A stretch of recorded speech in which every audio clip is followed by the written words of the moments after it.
Well, what I try to get them to understand is stop hiring out of desperation. I mean, so many shops out there are so focused on fixing trucks that all of a sudden something happens out of left field. They lose an employee. And let's face it, that's just the natural part of life. You're going to gain employees, you're going to lose employees. There's nothing wrong with them, or not always something wrong with you. It's just natural. And when that happens, so many people get blindsided. They get in this panic. Oh my God, we need another tech.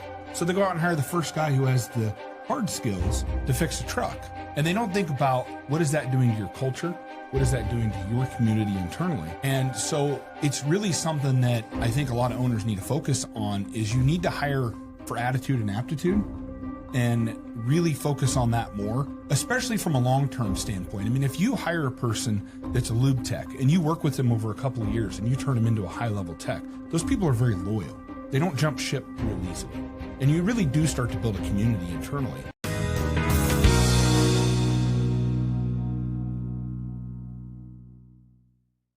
Welcome to Full Bay Shop Owner Roundtable. We've got an exciting show today with us. We'll introduce everybody here in a moment. But as you can see, first and foremost, we're in a new studio. We've moved our headquarters in Phoenix, Arizona, and we set up this new studio. So those of you that are listening out there, if you've got any old tools or anything on the walls that you'd like to send our way, we'll be happy to pay for the shipping and put it up here in the studio for future shop owner roundtables and various other filmings that we'll be doing out of this studio here in Phoenix, Arizona. But welcome everybody. We've got a lot of people online. Please ask questions. We're monitoring the chat here. We'll try to provide you with real-time answers when we can, and as we move along here in the filming. So welcome everybody here and abroad. We've got people I see from New Zealand, Belize, all across the U.S. and Canada. So welcome, everybody. Thank you for joining us. First off, appreciate everybody setting this up. Appreciate our guests for being here, which we'll introduce here in a moment. This Shop Owners Roundtable was established here from Full Bay with the idea of just helping all of you out there, shop owners and operators. I personally, Trent Broberg, new CEO. I'm a new face to the Shop Owner Roundtable. I've been in the fleet and logistics space for a few decades, whether it be technology, whether it be an operator, managing drivers, fleets, whether it be managing care and services across the network. So I've been in and around heavy duty equipment for a few decades, and I'm excited to be here.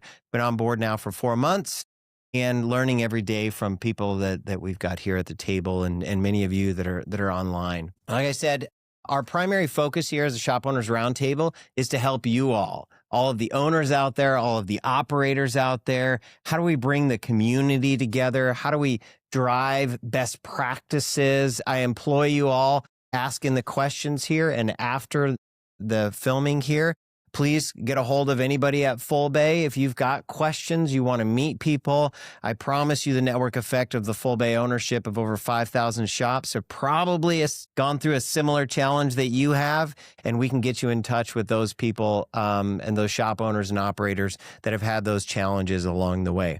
We hear this over and over again. When you go through technician school, when you go through school in general, nobody ever taught you how to run a business. We were talking before this, and we've got a lot of opinions that we'll share later on, but it's really an 80% mentality and go, you'll never get to 100%. How do we understand, how do we manage people? How do we manage culture? How do we drive success in our businesses? Your businesses will go through many stages throughout its growth cycle, whether it's the beginning, middle, end, however you're growing and what scale you're at, but it'll go through and we'll cover some of those today. But without further ado, make some introductions here. Peter, to my right, go ahead. I'm Peter Cooper with Ascend Consulting. Thank you, Peter. Bill? Bill Carey, Carey Brothers Truck Repair, Detroit, Michigan. And Nate Taylor, New England Fleet Services, based out of Connecticut. Thank you all, and we'll get into maybe some of your origin stories, and we've got a familiar face here on the podcast in Peter, so thank you for joining us. Like we said, today's roundtable is about transition, how you grow your shop, how you build your shop, how you build your culture, how you manage people. It's all of the other back office stuff that you do as a shop owner and operator along the way. As we think about, who the roundtable is meant for, it's all of you listening. It's all the shop owners, like I mentioned, and operators along the way. So I'd like to start here with just maybe the origin story. I'll start with Nate.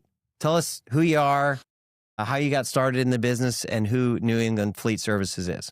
All right. So born and raised in Connecticut. I worked at a mom and pop shop for 13 years, and that was really the school of hard knocks. That was my first taste of working in a shop, and I started just pumping gas, changing oil, and just slowly developed the skills from there. My employer at the time is Dan Carcio, and he was really a mentor to me. And the goal became to buy his business when he was ready to retire. But he unfortunately got sick and passed away before we could really make anything happen. And at that point, my wife and I had been squirreling away money in the hopes to have a business. And we didn't have a house then. We didn't have kids then. So we figured that was the time to take the leap. So after doing some research, we liked the idea of getting into the commercial world. And we took the leap, and we hit 10 years in 2025. So that was a big year for us.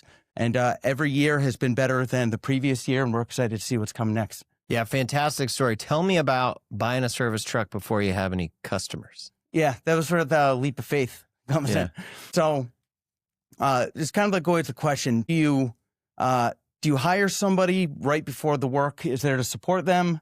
Or do you get the work first, then you're in panic mode? So we decided we'd lay the groundwork. Our first tech was very important because I came from the automotive world, not the heavy duty. So I just really simplified it and figured, okay, what do we need for the bare bones of a business? We need a service truck, we need an employee. And I had confidence in my skills. I'm a pretty outgoing guy. I'm not really self-conscious. So I figured if anybody could do it, I could with the support of my wife and a good tech. So we really just took that leap of faith, hired the guy, got the truck. My landlord took a leap of faith also, great guy, and still is. I still lease from him. And we went out and we hit the pavement and just had to take a fearless approach. Holding back on the throttle wasn't going to happen, getting a business off the ground. We had to convince customers to come to us. They already had people working on their trucks, and we had to convince them why we were better. And the only way to do that was to have the systems in place, the equipment in place to start working on the stuff that day if they needed help.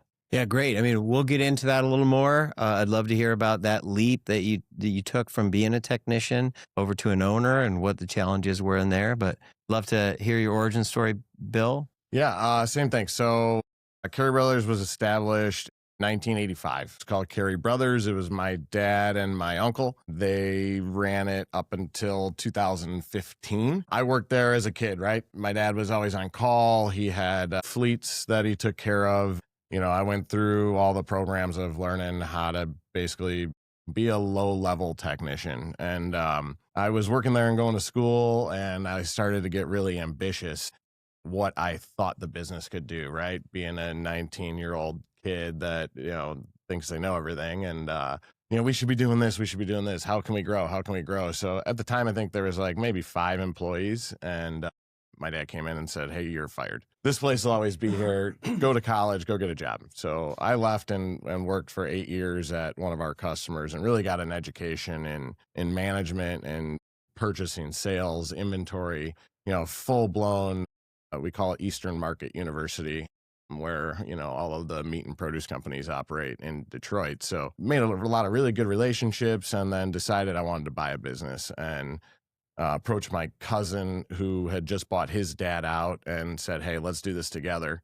We feel like we've got a really great product that we can kind of scale. So I came on, I think I was employee number 6 in 2015, and jumped right back into full blown being a technician, worked into a master technician, built out all the back office stuff. We were on Mitchell at the time, and then brought QuickBooks in, from paper and pen, and started to get it up to modern technology and speed. And then we just slowly started to grow and scale, basically realizing how many times we had to say no to customers because we didn't have the capacity to do it. So we just kept growing and growing and growing. And in 2023, my cousin retired, and I bought his shares of the business. And then we closed 23 with about 23 employees. And today we just hit 100 employees. We're operating 5 locations now, and hoping to get to 8, 9, 10 by the end of this year. So I've been really, really fortunate in seller finance deals, and really working with business owners to kind of transition to the next stage of their career and life cycle, and being partners with us. So it's been amazing. I've got a great team around me, and wake up and have fun every day. Yeah, it's a great story, and we'll get into a little more on that expansion, the opportunities and the complexities of going out and acquiring businesses with a different culture, with a different mindset and a different leadership strategy. Also as something to really click into.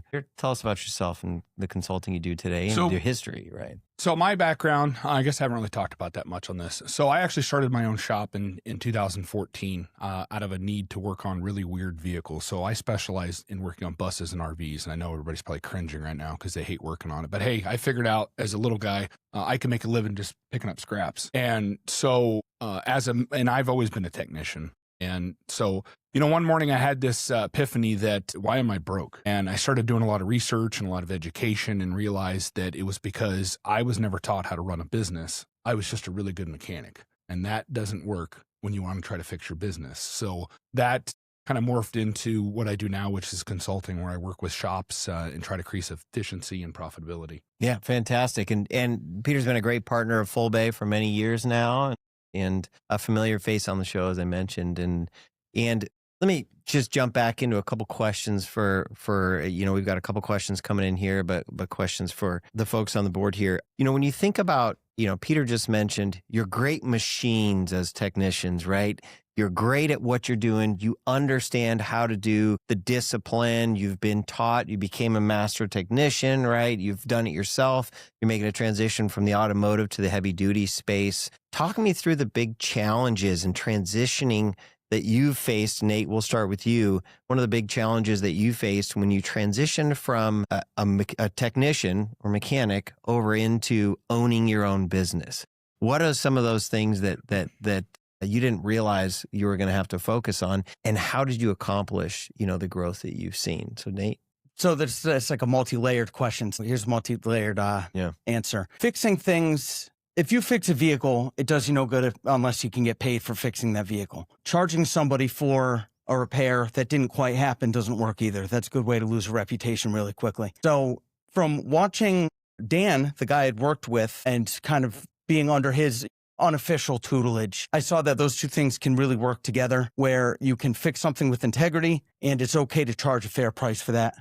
And in a healthy business, that's a very symbiotic relationship. So that wasn't a big learning curve because the shop that I come from was small enough where I could see the process from beginning to end. I would fix a car. I would see the customer come in. I would see them pay the shop. Then at the end of the week, I would get a paycheck. And that life cycle from repair to money in my pocket was always fascinating to me, and I got to see it, the process from beginning to end. So owning the shop, it wasn't a foreign, when we had started New England Fleet Services, that really wasn't a foreign concept, just because I had watched this guy for so many years and I asked questions. I'm a perpetual student. So when I was working under somebody, it was just a lot of questions. I still had mentors when I opened up New England Fleet Services. Hey, how do I handle this situation? What's the best way to invoice this person? So it was really networking, asking people that I trust, and necessity.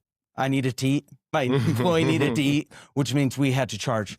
And we just had to make sure that the quality of work matched the price that we were charging. Yeah, it's a value equation, right? Yes. I mean, it'll make, necessity will make you do some interesting things. But I think you said something really important there, which is just asking, just getting out there, just being the extrovert. For those of you that are introverted out there, at times you've got to just ask. You've got it.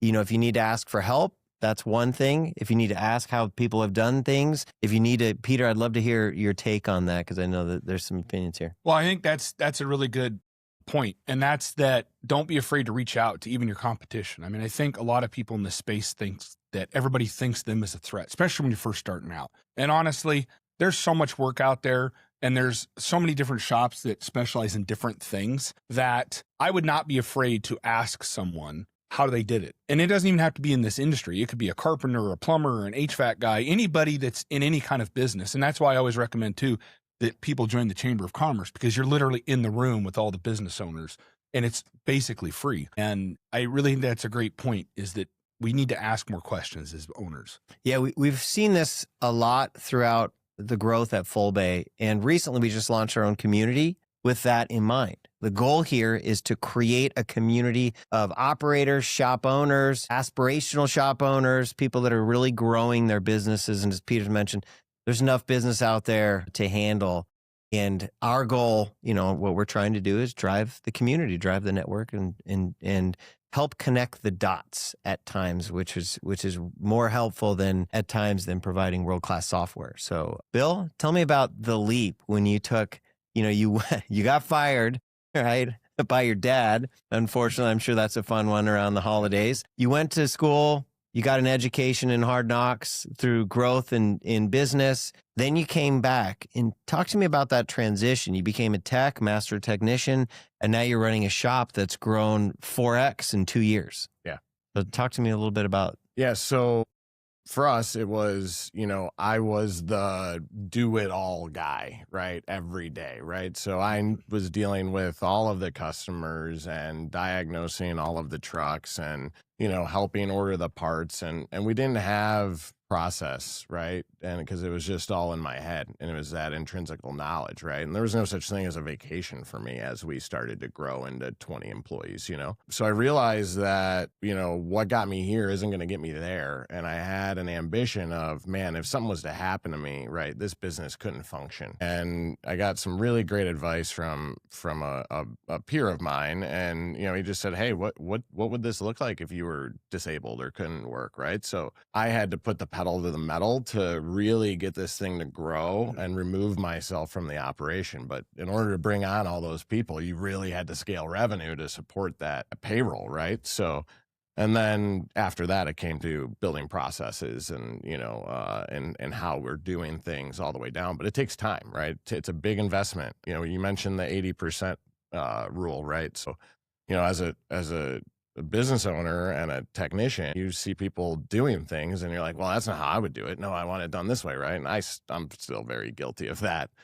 But it's a discipline that you have to learn to be able to really hand stuff off to people and delegate and elevate and continue to grow the people around you. It's really easy to jump in and just do it and then violate your chain of command, but you're robbing people of the opportunity to be successful. It's a hard thing to learn, and it was the key for our success. Yeah, throughout the growth, I'm sure of what you've experienced, your ability to let go of things at times becomes one of the most challenging. As an entrepreneur, as a business leader, as a business owner, it is a challenge to let go and allow someone else to take control of ultimately your financial position. And your ability to coach and lead and mentor and train becomes more important than ever when you have one employee, when you have two employees, and as you grow. That is a huge takeaway here. I know I've learned that. I'm sure we've all learned that along the way. When you're an entrepreneur, you wear all the hats. When you're small, you wear a lot of hats. As you grow to the size you are and as your aspirations grow, you have to be more focused throughout the growth trajectory there. Peter, what have you seen in some of these shops? Yeah. Well, and that's something I want to hit on with Bill, because Bill and I have known each other for a while now. And that's that with everyone I work with, I have them do an exercise. And what is the exercise? And this is very sombering and very real. But what would happen to your business if you died tomorrow? And the reason why I bring it up is because if the business cannot run without you, you do not have a business, you have a job. And the other thing to think about is if something happens to you, what happens to your family and what happens to your employees? What are you leaving? What mess are you leaving for them to clean up? And really, it's an eye-opening experience. It's a good experiment, because if the answer is the business can't run without me, that's that's kind of your warning sign that you've got to change something. And so it's really good to hear that you say that, because that's one of the exercises we work through a lot with clients. Yeah, that is some sobering, conversations that you might have. But what it does is it's twofold. It gets you in the right headspace, and it also can help empower those around you. Fantastic.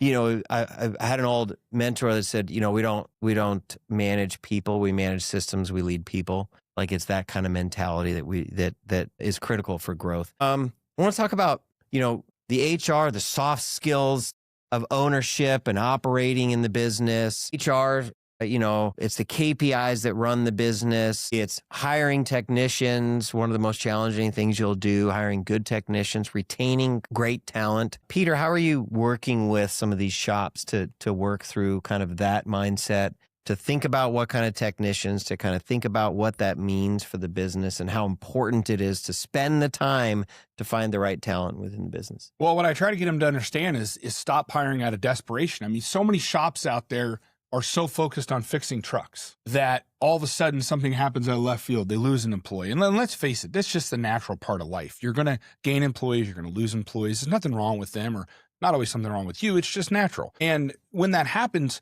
so many people get blindsided. They get in this panic. Oh my God, we need another tech. So they go out and hire the first guy who has the hard skills to fix a truck. And they don't think about, what is that doing to your culture? What is that doing to your community internally? And so it's really something that I think a lot of owners need to focus on, is you need to hire for attitude and aptitude and really focus on that more, especially from a long-term standpoint. I mean, if you hire a person that's a lube tech and you work with them over a couple of years and you turn them into a high-level tech, those people are very loyal. They don't jump ship real easily.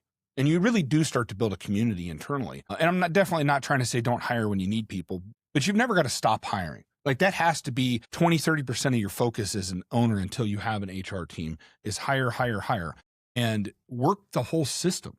Don't just put an ad on Indeed. Like, talk to the community, talk to your people, talk to your own people. The best mechanics I've ever hired were friends of a friend's or somebody's cousin or something like that. Like, you have a lot of resources internally. Don't be afraid to ask your own people for help. Yeah, it's great. I mean, the whole network effect. Ask them for people like them, right? People typically hang out with people that are like them. So if you've got great employees, go to that base and look for those individuals. You know, transitioning that, Nate, I loved it. I know you genuinely like people. And talk to me about people first. Talk to me about that philosophy around how you think about the business, how you think about the soft skills, but how you think about your employees in general. Well, you know, it's one reason I wanted to get into business for myself, because I do like people. And I always want to do something where I could just deal with people and be myself and form those relationships. So from customers down to my employees, like, I genuinely care. I love all these people within the context of business. And I think if I were to sum it up, it comes down to trust. If you have an employee that trusts that you're looking out for them, or a customer that trusts that you're looking out for them, I've found the performance increases based on the amount that they believe that you're looking out for their interests. I mean, as business owners, we depend on our employees, but as employees, we depend on our employers. You know, that's another really symbiotic relationship. And I make such an effort just to let the people in my team, in my sphere, know that I care about them. Just as an example, one way I do that is, my guys tease me, tell me I have a gift of gab. Because I'll come in the morning and I just want to spend a few minutes, nothing long, 5-10 minutes, just ask them, hey, how's the family? How's your weekend? You got plans coming up? Any vacations coming up? And just ask about their life, because I care and we're in it together. And as much as New England Fleet is supporting their family, they're also supporting my family. And I never take my eye off that ball. I think that teaches humility to the business owner. And it really does keep us very focused on treating our employees and our customers with care, because we actually care. Yeah. One thing, building on that, to communicate with all employees is the order of health, family, shop. Yeah. Right? Health, family, business. We're all in business to provide for our families. But if you think about it in those contexts, how's your health? How's your family? And how's the shop doing? That's a helpful trick we can look at. Bill, talk to me. You've scaled significantly over the past couple of years. Talk to me a little bit about that, the culture, the technician challenges you've run into, because we've got a people first. You're a very people first individual as well. Same mindset, but you've had to actually now take a couple different cultures and pull them together. Talk to me a little bit about that. Yeah, I mean, EOS was a tool that, we deployed right at the end of 23. And, to hammer down our core values and bring the core people of the business into that decision-making process of what our core values really were and what did we stand for, right? What have we stood for 40 years? So, EOS was a great tool for that. And we use our core values as the carrot and the stick, right? Like, we want to commend everybody who's executing inside of those core values. And the most important one for us is family. In to the point of recruiting of people, right? I've got 4 brothers that work for me, a set of twins and then their brothers, right? And they kind of all came in one at a time, and they didn't have any experience in the truck world. And, we've been really, really good at building out a training platform. It's not extremely organized yet, but we're making strides in that, and taking a guy that could be extremely green that doesn't know which end of the screwdriver to hold, and a year later he has the opportunity to make $100,000 a year, right? So it's really, really been that drives our culture. So our culture is everything, and in the transitions of merging cultures, we've found in this last acquisition that there was this great business that was operating, and it was smaller. It was 7-8 employees, and then we tried to take the best parts of their culture and then bring the best parts of ours, right? And really showing how we care and where we care, right? And those are our customers, right? Our internal customers drive our external customers, and we found that really, really caring and having support, whether it be a guy needs a loan or an advance to get moving, or somebody needs help moving, right? Hey, go grab a truck, and we've got people pitching in to come help you paint your living room and move your furniture. So we do a lot of events on the culture side. We have games that the entire company plays. The first of the month, the winner of the game gets to pick where we order lunch from. We buy the entire company lunch. We do team building in the summer at my house in my backyard, so you can imagine what that looks like. Like our company Christmas party this year, we did all families. So bring your kids. We had, Santa, a face painter. We gave away a car, big screen TVs, vacations, electric scooters, right? And really getting people invested in what our mission is. And yeah. Yeah. One thing I want to hit on, and that's core values, because you and I, we've talked a lot about that and worked through it. And I think there's a lot of talk out there about core values, but there's very little talk about what are core values and why do they matter. And one thing I like to add in is that when you establish core values in your business, they're not just a poster on the wall. What they are is a set of rules and guidelines for your employees, because you will never be able to document every policy and procedure for everything that could ever happen in the world. And you talk about trust. Trust is a two-way street. You have to trust your employees, not just them trusting you. And one of the ways that you show trust is if you can give them a set of core values and say, as long as you make a decision that's within these guidelines, we are always going to back you up. Even if it turns out badly, that's on me. Mm-hmm. That's my fault it turned out bad. That's not on you. And you find out that when you get out of your own people's way and actually let them do their job and make decisions, they're pretty amazing at what they do. And a lot of times owners have to look at a situation and realize that you may be the one holding the company back ultimately from achieving its goals, not your people. I had I'm sorry, I didn't mean to interrupt. My service manager checked me, a year or two ago. He pulled me to the side, and I just got back from a small vacation. He goes, look, don't take this wrong way. He goes, when you run the shop, it's fine.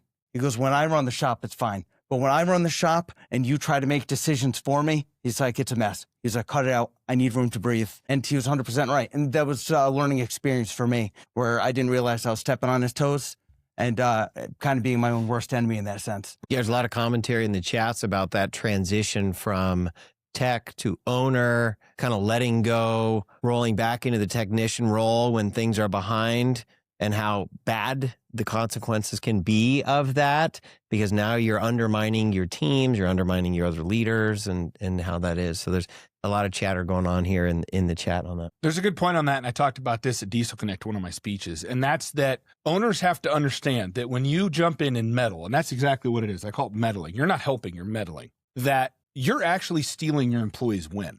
And when you steal the win enough, they get demoralized and they're not motivated anymore. And it's actually a neurochemical response. You're actually stealing the dopamine drip because you want the victory, even though you may not realize that. And so owners really need to step back and watch themselves, what they do, and reflect on it and realize that, yeah, you may have a technician that's struggling and he's been struggling for 20 minutes trying to figure out why the truck doesn't start. You can't just walk by and say, oh, it's that right there. You need to tighten the ground wire. Like, you can't do that. As hard as it is to do, because you just stole that guy's win. And if you do that enough, they don't really get the reward that they need to get from winning. Yeah, you turn into Rescue Rob. Rescue Rob. Yeah. New superhero. We need a character on that. I think that's good parenting advice as well when you think about your kids. I think, honestly, that's probably one of the biggest things I learned as a business owner is almost all the lessons you learn from being a parent are the exact same lessons you need to know as being an owner. Because that's essentially what you're doing. If you're doing it right, you're growing people the same way you grow children. I mean, they're all humans. your kids are just little humans. One thing, Bill, maybe you've grown a lot, you're hiring new people. How do you maintain approachability when you think about that? You know, transitioning, you don't want to meddle, you don't want to be rescue Rob, but at the same time, you want to be approachable for opportunities, challenges, help, people asking for help. Talk to me a little bit about that. Yeah, I mean, so that's been a real struggle for me getting to the point where we're at now. And I start to see notifications of who we hired, right? I'm like, I've never even met this person before, right? So, and now as the geography starts to expand, right, there's people at different branches, and we have, you know, a very, very regular meeting cadence in every single department, right? Daily huddles every morning. Let's talk about, you know, issues and get them out, and clear policy of, if you don't like the answer that your supervisor gave you, go a step up, right? And my door's always open, right? So I'm in HQ in Detroit every day, and, you know, it's anybody can walk in and have a seat and you know, pick my brain or bring something up, and we found that we really want to cultivate ideas, right? So really empowering everybody in the company to help make the company better, and following it through with KPIs, right? And making the KPIs that aren't hitting the focus of what is the issue of to why we aren't achieving success in this. Yeah, it's a big learning moment for sure for a lot of people, including all of you and the employees you have. Ask them to come, ask them how their day is, right? It's that health, family, shop kind of mentality, but ask them what's going on in the day-to-day. How can you be helpful? What do you see? What am I missing? Because one of the things as an owner or a leader is you won't have all the answers, but your technicians, your employees will think you have all the answers, but you just won't. So it's really about that two-way conversation. Talk to me about the flexibility, or think about, Nate, you know, you don't have any challenges filling your techs. You don't lose techs. Talk to me about the flexibility you provide to them and how that helps in managing, you know, the retention of great people. Yeah, being in commercial work, we don't have a lot of people who come to the shop and they're sitting there for their appointment waiting for it to be done. You know, there are jobs that need to be fixed. We give the customers, you know, an idea of when it's going to be done, and then we handle it. So I tell my techs, you know, I can work around whatever you have going on in your personal life. If you've got to bring your kids to school, then show up later on those days. As long as we know what we're looking at, we can plan around everything. We don't run a second or third shift, but, you know, I've told my techs, if days aren't good for you, then I'd be open to a second or third shift. You know, if the vehicle's here, we got the parts here, whatever it takes to get the job done and meet their needs on their personal level or in their personal life. So I think being flexible as a business owner is, you know, pardon the pun, but it's a huge flex, just to be able to kind of roll with the punches a little bit, as long as the communication is concise. Like, you can't have the inmates running the asylum, so to speak. You know, there is a job to get done. There are guidelines that need to be followed. But if you're hiring like high quality techs, decent people who are good at the job, you're not twisting their arm to follow simple guidelines, because, you know, they're good at their job. They're good techs. They want to succeed. So if they know you care, and they're a decent human being and they're good at their job, they'll go the extra step to work within your flexibility so it works for everybody. Yeah. And Peter, I know you talked about this previously, overtime. What's your stance on overtime, Nate? All right. I'm not quite as hard on overtime as Peter is, but I do cap it at 4 hours of tech if they want to make a few extra bucks, if we got some big projects going on. So I cap it at 4 hours of tech. Bill, how are you thinking? Yeah, we're unlimited overtime. You know, so to compound on Nate, yeah, really being flexible on schedules has enabled us to expand our hours, right? Because, you know, people are divorced and they have kids and they have to get to things. So it enabled us to open up at 4 a.m. and close at midnight because we were working around people's schedules, right? And that goes a long way to be able to really support people's family life and realize that, you know, they're working to support their family and they're not, you know, living to work, right? So, yeah, but we're unlimited overtime. So we've got guys that, you know, are pulling 75, 80 hours because they want to make money and they're hungry, right? Yeah. So, and you only have so much building space. Yeah. Yeah. Peter, thoughts? Well, my thoughts are pretty clear on overtime. Overtime is a necessary evil in this industry. The problem comes in with overtime is when you plan overtime. In other words, you schedule someone to be there 70 hours a week. I'm not saying it's because you had a snowstorm, the whole world came to an end, and guys are working overtime. That's not what I'm talking about. Because the one, you got to look at it this way. Overtime is like a part. If a radiator costs 50% more tomorrow, we would all agree we'd have to charge the customer more for it. But when our cost of labor increases by 50%, paying overtime, we don't charge more for it, unless you do. And then that solves a lot of problems. But overtime is it's a double-edged sword. Really, when I look at businesses from a financial standpoint, it's one of my go-to things because we can prove, well, I'll put it this way.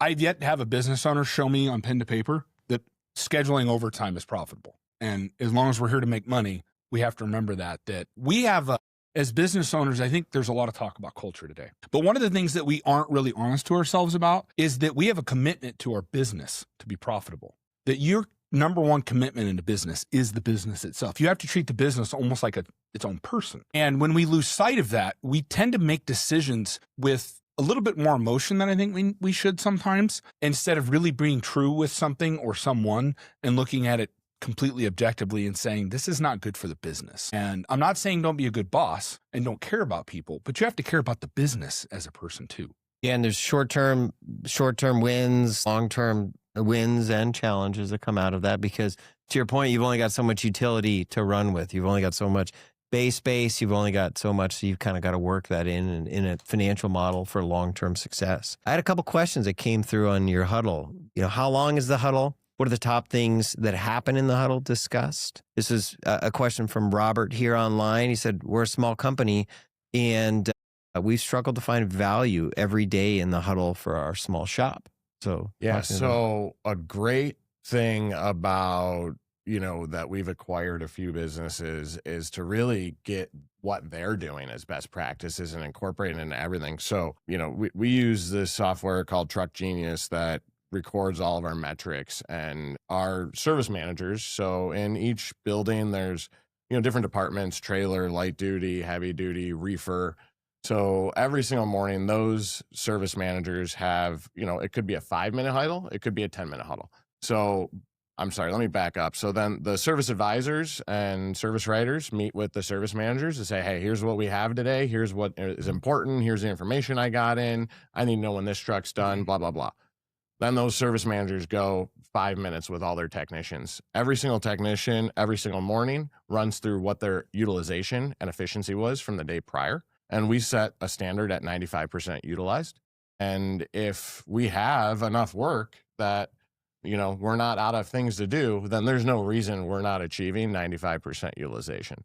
So, that's the number one thing we go through. And then it's issues of, hey, all right, you're on this, how long before you're done? And that's it. It's just quick, right? Here's what's on the roadmap. Here's what we need to accomplish today. And are we missing a tool? Did a computer get broken? What is it that we need to do? Do we need to redeploy, resources to somebody? The high-low's blocked in. We need to use it. I'm stuck, right? So it's just really, really quick, but every single department in our entire company has a morning huddle that just quickly outlines what we're trying to win today, right? Where did we leave off yesterday? What's the scoreboard look like? Yep. We gain alignment and you go off and be great. Yeah. That's the point. And that's true in every business I've ever been a part of. It's that daily huddle to just realign, understand if we're winning or losing in 3 seconds or less on a scoreboard, and move forward. Mm-hmm. So one thing I can add to that, if you want a real world structure of how you run a meeting, we try to keep them to less than 10 minutes on Mondays because that's the start of the week, and then 5 minutes the rest of the week. And the way you look at it is you need to understand that is how you align people. And what does that look like? So think about if you put your entire team in a rowboat and asked them to start rowing, but didn't give them a sense of direction, you would just go in a circle. And one of the most important things in business is getting everybody rowing in the same direction. It really doesn't even matter what direction you're rowing in. If you're all in the same direction, you'll eventually get somewhere. And that's what the morning meeting is. And a lot of people that struggle to find value in it is because they don't do a really good job of having a structure of what it means, but also they let it get off the rails. So if you keep it to just a couple minutes, you say to the facts, and then also give your people time to make a comment and ask questions. What are you struggling with today? The lube tech. Well, I'm really struggling with this. Okay. And make it everybody's responsibility to help everybody else. Think about like a lead tech in your shop. A lot of shops have lead techs, but they really look at the lead tech wrong. They look at the lead tech as the person that solves the problems. And really you need to look at a lead tech in a shop as that person is there to make everyone else better. And you should judge their performance based on that metric as well. Yeah, you want them interacting. Yes. The lead in every department, not just your lead tech, the highest performers, you want them interacting with everybody else around them because that's going to pull everybody else around them up. Well, you have to give them time, general term. too. I mean, we look at lead techs, and I tell people 75% is 100%.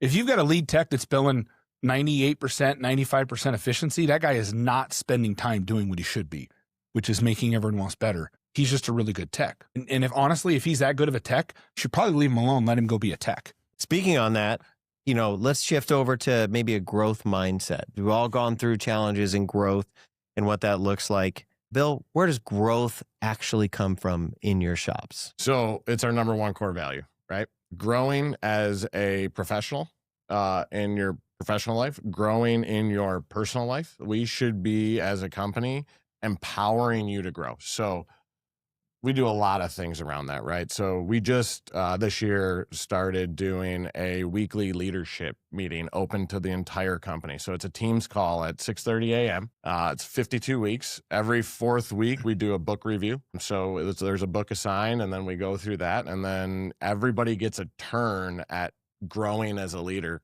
conducting an outline, right? So getting all of our people to grow as leaders. And then it's growth with a career path and a clear step for technicians to grow from, we have 6 tiers. So from tier 6 to tier 1, what is the pay scale in there? What are the things that you need to be able to do to move to the next tier so you know exactly what the playing field is? And we do a lot of just personal development for everybody to continue to get them to grow. And most of it's personal, right? We really want people to grow on a personal level so that they're happier at home and they're more clearly focused on where it is we're trying to go. So we're very, very transparent in what our projections are, what our roadmap is, what we're trying to accomplish as a group. And it gets everybody, to your point, rowing in the same direction, right? Yeah, thanks, Bill. Nate, where does your growth come from in your stage of the company today? The growth comes from me, to be honest with you. I mean, at this point, I'm more of, because my service manager does a great job. We raised up one of our techs to be a working foreman, and then we've got 4 techs underneath him. So the core business, the day-to-day runs fine. So I'm more in a sales role in the business. We don't spend a lot of money on marketing, any money really. I am the sales guy, and we recently wanted to expand into more trailer work. So we got a brick and mortar that can fit trailers. And so I'm the one kind of driving that. I'm the one reaching out to the big customers, trying to get these national accounts to give us a shot. And so far, so good. But the growth comes from me and my sales chops. I would love to get to the point kind of where you're at, where the business is big enough where you can delegate that and you probably have some kind of sales team or. Yeah, same way. I was the sales guy for the last 10 years. We just put our first salesman in 6 months ago. So how many people did you have in the business before you took that step? Well, we would have been like 70-ish employees before we started to first bring a sales guy in. His entire mission is to kind of go out, maintain our current business, and go find new customers that fit what our profile is. Could you have done earlier if you wanted to, you think? Or was that we kind didn't of have the good capacity. Okay. Yeah, we added more building space, and we didn't have the capacity to take more work. Gotcha. Yeah. Okay. Peter, thoughts on that? When you think about, where the growth actually comes from, we had a human element here. We're growing from within. Obviously, we've got a growth story here and an entrepreneurial mindset as you're out there beating the pavement with your gift of gab, I'm sure, with customers. I think my opinion on that is that you all have to ask yourself a question that if you want to grow, what do you want to grow up to be? And I work with that with a lot of different shop owners is I literally will ask them, what do you want to be when you grow up? They really don't know. And it's like, this is why as an owner, you have to give yourself time to think, because otherwise you're just so busy doing that you're not building a plan. And you have to think about a business like building a house. You wouldn't just show up with some lumber and start nailing some boards together and hope you have a livable structure. We all know that would be crazy. But how do we build a business? We're really good at something, so we just go out and do it. And then we get busy, so we do more of it. And there's no plan. And it's okay to not want to be 100 employees and all of that. That's not for everybody. And that's okay. But you really have to ask yourself, what do you want to be when you grow up? Yeah, it's great. I mean, it's a good introspective way to look at things. Some people have lifestyle businesses and you're fine and you don't want to grow. But there are other people like those joining us today that have the growth mindset and they want to grow the business. Speaking of growing the business, you run into challenges every day. You run into times where you've got these gray area mistakes, where you've got to make rapport with a customer, maybe a national account, and you got to do things right by your customers and your employees. Talk to me about an example, Nate, where you've had some challenges and how you responded to that with a customer. Yeah, not too long ago, we had a guy call us. It wasn't a regular customer of ours, and he wanted to know if he could bring his truck in just to regen it, clear the light, so he could get back to where he was driving to Atlanta. So he comes in, we scan it. The thing was stuck in D-rate. It needed DPFs. So we did the work. We took the DPF out. We sent it out to be cleaned. We reinstalled it. The guy paid for the job, hit the road. I got a call like later on that evening. The guy had driven like 300 miles. And the truck derated again. Guy's like, I had to get it towed to a dealership. Now I'm down and putting my driver up for 3 days, $300 a day. You guys were just in here. The guy sent me pictures of the exhaust and there was a clamp missing. I don't know if the clamp blew off. I don't know if my tech forgot to tighten it. But that was one of those situations where I could say, you just drove a few hundred miles. I don't know what happened, So at least you're at a dealership. I guess I could have reimbursed him all the money. That wouldn't be fair to me. So my first question to him was, what would be fair to you? What do you think would be fair situation here? And the guy goes, let me think about it. Guy called me back a little while later and goes, look, if I can just get some help with the hotel stay of my tech, that would go a long way to help me out. So that's what we did. We reimbursed the guy $1,000, figured 3 nights in the hotel.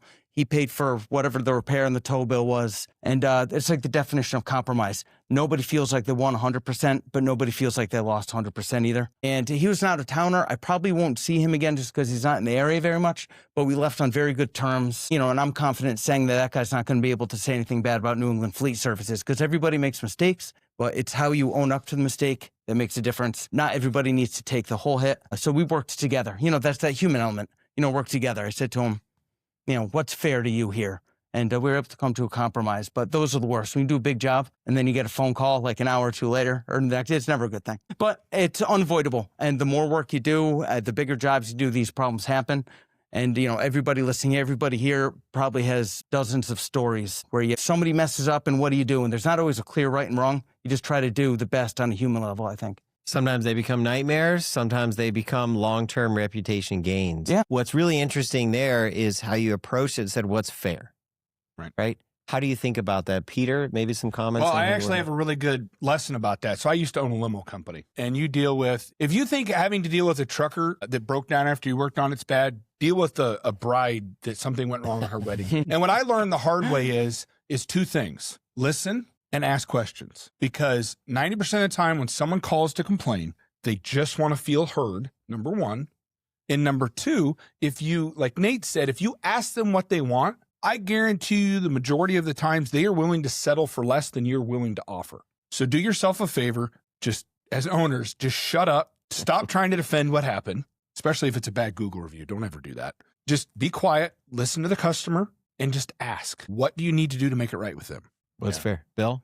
Yeah, I mean, for us, right, like loyalty is one of our core values, right? And we command loyalty from our customers the same way we command loyalty from our team members, right, and families. And no is a great way of really retaining and understanding who those customers are that you want, right? So I'd mentioned the Truck Genius software, and it's just essentially a dashboard that we use to control, and we can monitor every single customer's GPM, parts labor, everything that you need for KPIs, and we make decisions based upon that, right? So that's where, okay, let's look at who are the bottom 20% customers that we have, and if there's a story behind it, it's a contract, okay, that makes sense. But if this guy's just a pain in the ass, like the answer's no, right?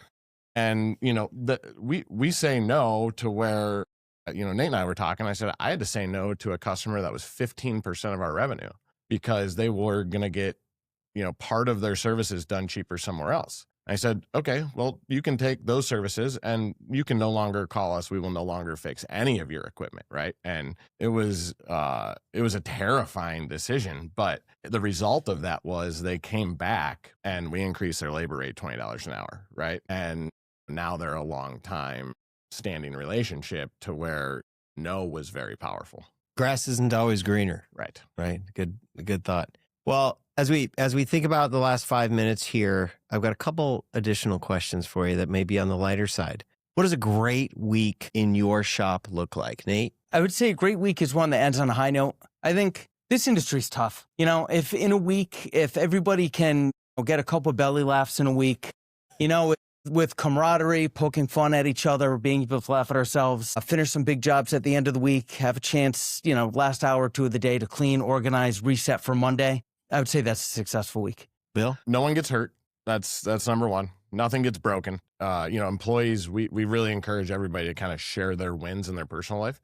And, we do all hands meeting every week, and it gives everybody a chance to throw their personal wins out there. And we love hearing people nominating each other for our core values and execution, right? So when we get great feedback from the entire company of saying, oh man, Nate showed integrity because he said he was going to be there at 2 a.m. because it was going to snow, and sure as shit, he was there ready to go, right? Like, so that's a great week for us. Yeah, when you think about that peer recognition, we have a similar structure here at Full Bay. It's about the peer recognition for the values that you create. As leaders, you've got to recognize great work and great employees, but the peer recognition hits a little bit different. What you see typically is a better response and a better reward mechanism through peer recognition. So that's just another suggestion I tell people all the time. Create that peer recognition. Allow your team members, create budget dollars for peer recognition, because that goes a long way. The leaders are supposed to do that. That's part of what you do. You instill confidence in people. But when you get peer recognition, it's a little bit different. Peter? Yeah, and I think another thing to add to that is don't be afraid to have some kind of a program that you really recognize and sometimes compensate for good behavior. One of the things we did was at the end of the year, I would take all the credit card points that we had, racked up from the company, and we'd go buy a bunch of gift cards. And I would give the gift cards to the shop managers and say, hey, if somebody does something above and beyond, recognize them. And the same thing was like what Bill's talking about, celebrate their wins. If you have a guy who hit 100% efficiency and bonused out, like I've been there, I've seen Bill do it. They literally get a giant check. Yeah, we've got and cardboard checks. It looks like the checks they give out for at the lottery. Happy Gilmore. Yeah. Like that. And that's it. Share the win. I used to tell people that. I said, I love writing these big checks. Yeah. That's a great one. And it's tangible and people see it, right? Which obviously continues to breed that culture. Another question here. Nate, what fires are you putting out this week? Oh, gosh, I'll find out when I get back. And we just had that big snowstorm, so I can only imagine what my parking lot looks like. The breakdowns that happened. But so we'll see. I mean, I'm here, but there's always going to be fires to put out. Yeah. And, these days it's usually in the form of, hey, maybe touch base with this customer, haven't heard from him in a little while, or, just do health checks with the employees and to the customers. I get all panicky, being the owner of the business when I'm out of the shop, for a week. Panicky is an overstatement, but I feel a little disconnected, so I'll have to plug back in, just kind of make sure everything's okay. And then my guys will make fun of me for it and tell me to relax. But hey, it is what it is, and they know what to expect. Yeah, you hire the right people, you can do things like this and not panic so much. But it is a great exercise, though, Nate. What's that? Leaving for a while. Yes. It's really good for an owner to leave. Yeah. Because then you get to see two things. You get to see, have you done what you've done? Is it working? But then also you give your employees a little bit of breather room to just go out and figure things out on their own. Yeah. Yep. That's a good point. Good reminder for me. Bill, what fires? Literally a fire. About 20 minutes before we walked in here, I guess one of my techs put a fuse in for a CPC or SAM cabin chassis, and the truck caught on fire. So I got to deal with that, but it's it's insurance or whatever. But that's a fire. No pun intended there. I apologize for that. Yeah, and it's when we think about leading people, when you think about we're all business owners, we're all operators. How do you lead people? It's about the behaviors that you employ, right? We all talked about this. It's not about the philosophy. While philosophy is great and you can strategize all you want, but what are the behaviors? Do you come to work and you're smiling and you greet people and you create that culture? You create programs, you empower leaders throughout the organization. We've got a lot of commentary in the chat here about these takeaways, about how we manage process, how we lead people, and I think that's really the thesis here. This Full Bay Shop Owners Roundtable is created to help you all to continue to educate on the business side of things. You all know how to which side of a screwdriver to use, as you mentioned earlier, Bill.